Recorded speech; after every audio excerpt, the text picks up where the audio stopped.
Nu, tai jeigu bus... Sveiki gyvi gerbėmėjai, gal mes pradėkime, jau truputėlį vėluojame, bet 12 mūsų susirinko. Forumas yra, darbotvarkę matote. Ar turit pastabų ar papildymų? Jeigu neturit, tai tik tai norėčiau pasakyti, kad tvarka visiškai kita būtų, nes yra skubančių, todėl tenka mums kai ką svarstyti greičiau, negu yra numatyta darbotvarkėj. Ir pradėsime mes nuo kitų klausimų, o klausimas yra aktualus ir degantis, tai yra išrinktojo prezidento pavardės kirčiavimas.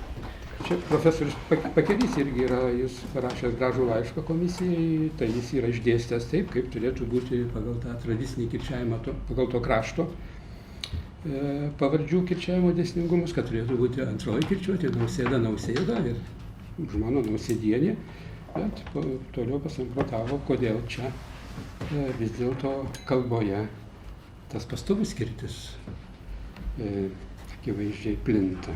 Aš manau, kad Nausėda kirčiavimas yra tiesiog tarminis kirčio atitraukimas. Ir viskas. Ir tada atstatomi bendrinė Nausėda ir Nausėdienė yra logiškas ir pamatuotas kirčiavimas prieskai. Tai čia mano tokia. Aš šiaip iš principo palaikau profesorių Pakelį. Gerai, kad Grybauskaitė nevirto Grybauskaitė. Bet jeigu jis save taip vadino, tai ko gero turėtume, kaip aš girdžiu, turėtume tą priimti kaip principą. Tai atsiprašau, jeigu visa sistema greuna, sakykime, jeigu Ada nori būti Ada. Ir viskas čia jau greuna. O tada ne. Jūs labai teisingai sakote, bet mes apie tai ir kalbame. Čia visai tas pats. Čia yra Nausėda su tvirta gale, yra visai tas pats, kas Ada. Nausėda su tvirta prade. Aš suprantu, bet aš sakau, kad jis termiškai tvirta prade. Tai aš tik ne jokia tvirta galė. Nepatikėčiau. Aš taip įsivaizduoju modelį visiškai kitą. Nausėda su Nausėda pirmąją kirčiuotė, su tvirta prade. Aš taip įsivaizduoju. Marijus Žiedas specialiai klausau, kirčiuoja taip, kaip yra Nausėda. Adai ir eisiu su Adai. Tai aišku, kad skirtingus dalykus. Bet jeigu kirčiuoja Nausėdienė, vadinasi, ta sistema senovinė yra Tai išlikusi. reiks pasvarstyti, kaip sakote. O tai gal reikia variantus pasiūlyti? Taip. Tai konstatuojame, kad šalia užfiksuoto tradicinio Kaip ir siūlo dabar. antrosios kirčiuotės variantų siūloma ir pirmosios kirčiuotės variantas. Tačiau trečio varianto Nausėda. Jau nenaujas trečio Nausėda. Četvirta pradė turbūt klaida yra. Ne, čia pirmą priemeninė vyktų metodonija. Ne, čia galbūt klaida žiūrint su tvirto pradėme pasirodė vaikas, nes vienintelis.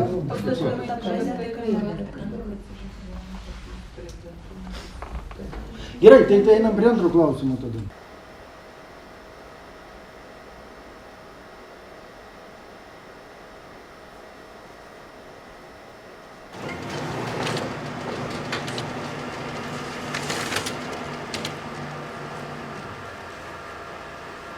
Mes tik tai apie vieną pusę galvojam, bet yra ir kita pusė.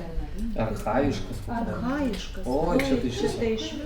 Archajinis. Tai jeigu iš esmės taisyklę pajudiname, tai tada, kur jie nudreifuos, aš suprantu, kad dar ne visai suvokiam, kurią pusę turėtų nudreifuoti. Bet jeigu kompiuteris reaguoja ir mes abu variantus, o juos taip galima išmokyti. Metė daugybę klaidų, žinoma, kad mes visokių Taip, šiukšlių Bet iš esmės argumentas, vartosenos argumentas, jeigu yra pagrindinis, tai mes negalime sakyti, kad internetas mums išmeta klaidas. Jis išmeta vartosenos variantus, kaip kalba ar ne, ir sociolingvistai, ir dabar jau normintojai.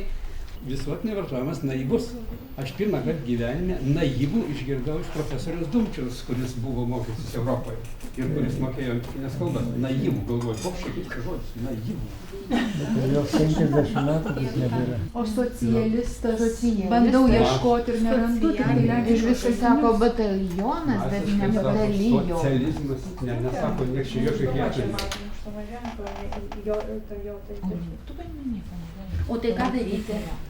Reikia mokytis iš romėnų. O mes lyg ir stengiamės Iš romėnų, aš tai ką išmokau, febris, sitis, visi turis, pupis, tusis, tiesiogūris, visam gyvenimui. Dabar mokomas iš anglų kalbos profesorių, ne iš lotynų. O nereikia pamiršti romėnų, nemanykim, kad čia mes naują pasaulį sukūrėme. Bet į raštus yra įdėta, kur jisai kalba apie mūsų tautos konservatyvumą.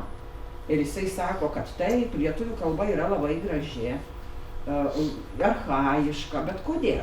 Todėl, kad lietuviai labai konservatyvūs ir jie vos ne iš tingėjimo nesugebėjo tos savo kalbos pasikeisti. Ir jis sako, kad tas mums konservatyvumas trukdo, kadangi kalba, tauta ir valstybė turi veikti viena kitą ir jos turi eiti į priekį, tauta ir valstybė eina visų žingsnių į priekį, o mes su savo kalba atsiliekam.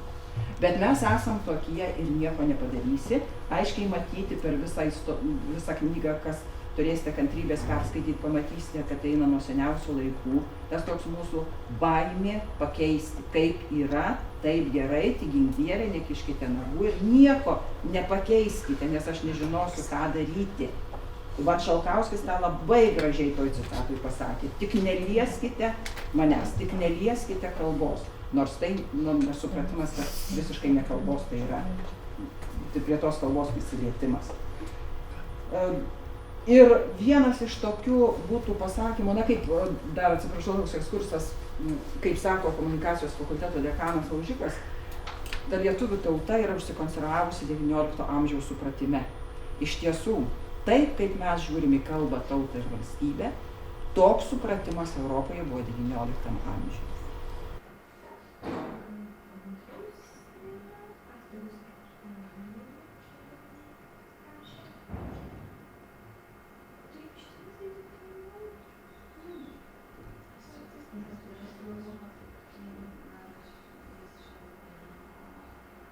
Ir galbūt kokių klausimų arba pastabų turite pasirašę. Mielai norėčiau išklausyti ir pabandyti suderinti taisymus, jei tokių būtų. Ar būtų, Rūta?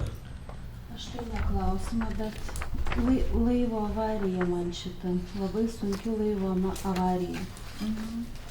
Tai, gal ar gali jinai sunki būti, bet apibrėžimas laivo avarija, kai žūsta laivas žmogus arba užteršiama aplinka. Man vis tiek žūsta laivas, neskamba nors tu ką. O pražuvo laivas skamba. Jolanta, kas jums neras? Ne, geriau su to priežiūrį, kai pražuvo, ne tas pats, kas žuvo. Aš sakau, gal žuvo ir pražuvo, aš nematau dabar reikšmių, bet tikrai, turbūt žiūrėjau. O pražuvo. Tai aš pasakiau, neaugitina manęs daugiau. Taip, pražuvo. Nustoja būti, va tas nutiktų, bet kai mes neturim tokio žodžio. Nuostolis va yra, tinka, o nustoja būti neturi. Ar čia nėra tuščios baimės? Mes iš tiesų bijom šiek tiek savo kalbą. Iš tiesų aš profesorius mintį pratęsdama, matyt, tas XIX amžius jis mus labai riboja.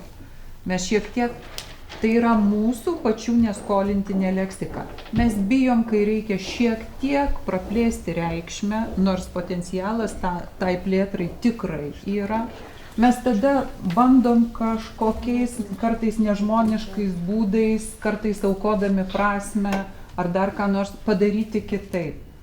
Nebijokim tą savo kalbą žaisti. Nebijokim žengti šiek tiek toliau. Tai kartais tikslumas irgi labai pasiaurina. Taigi matom, kad tyli. Matau, kad ką paliko Rūta nesukirčiavus. Gubriuotąją puslę kerpę. O kodėl nežinojau, kaip sukirčiuoti? Žinojau, bet va kažkodėl palikau. O, kaip geras. Nepatikėsi.